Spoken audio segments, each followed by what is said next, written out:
Hello, friend. On March 3rd, Netflix premiered a program entitled Murder Among the Mormons, a 3-part true crime documentary series.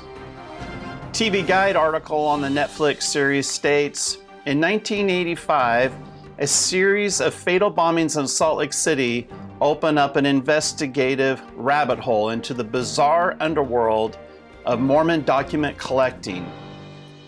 Now, Murder Among the Mormons explores the story of Mark Hofmann, a master forger of historic documents, perhaps the greatest forger. Hofmann was raised as a Latter-day Saint. He went on a 2-year mission. He was married in the Salt Lake Temple in 1979 and seemed to be a faithful Latter-day Saint up until the situation at hand. Hofmann had been privately, though, an atheist since his teen years. He had become familiar with numerous problems in LDS history and started to see that the Mormon leaders were trying to conceal and control that history. So Mark Hofmann saw the vulnerability of these men and was willing to take advantage of them to make a buck and to embarrass the church. So it was really interesting when these documents started to appear that he started bringing forward. It was that he was either very lucky or incredibly skilled as a document collector. One after another, he was unearthing important writings from LDS history. At least that is what many people thought at the time. In reality, he was deceiving document experts, reputable historians, as well as members of the First Presidency, the top leaders of the Mormon Church, who had been purchasing his documents, spending thousands of dollars to acquire those. One of the most famous of Hofmann's forgeries appeared in 1984, known as the Salamander Letter. The letter apparently was written in the early 1800s by an associate of Joseph Smith, the founding prophet of the Mormon faith. It fundamentally challenged the entire origin story of the faith. LDS members had been taught that Smith began his religious work following a visit from an angel. But in the Salamander Letter, Smith is receiving revelation from a talking white salamander. If true, this would reframe the Mormon Church's foundations to the realm of folk magic, a real blow to the religion.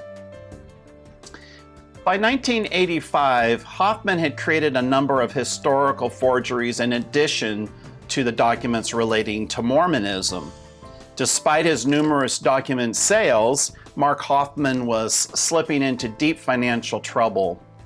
He was a big spender and was trying to buy a home in one of Salt Lake City's most exclusive neighborhoods. He was also buying a lot of legitimate first edition books. So his spending habits was really coming back to haunt him. He had borrowed a lot of money from several other Mormons with promises of providing a special collection of early church documents. He was playing both ends and the middle, and time was running out. With mounting debts and with creditors coming down on him, he began to grow desperate. This is when he hatched a plan to kill. He constructed and placed bombs in strategic places to kill certain people involved in his document business. It was a plan to solve his financial troubles, to buy more time to create additional forgeries that he could then sell.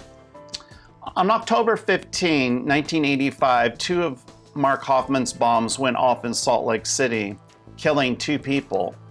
The next day, another bomb exploded, but this time Hofmann himself was the one injured.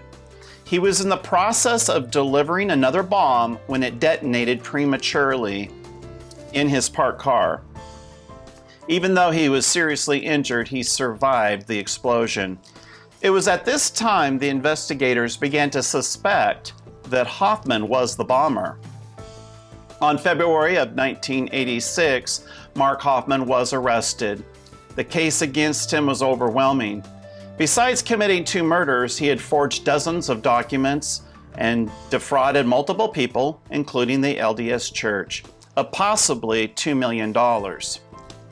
Eventually, he pled guilty to second-degree murder and theft by deception to avoid the death penalty. He is currently serving a life sentence.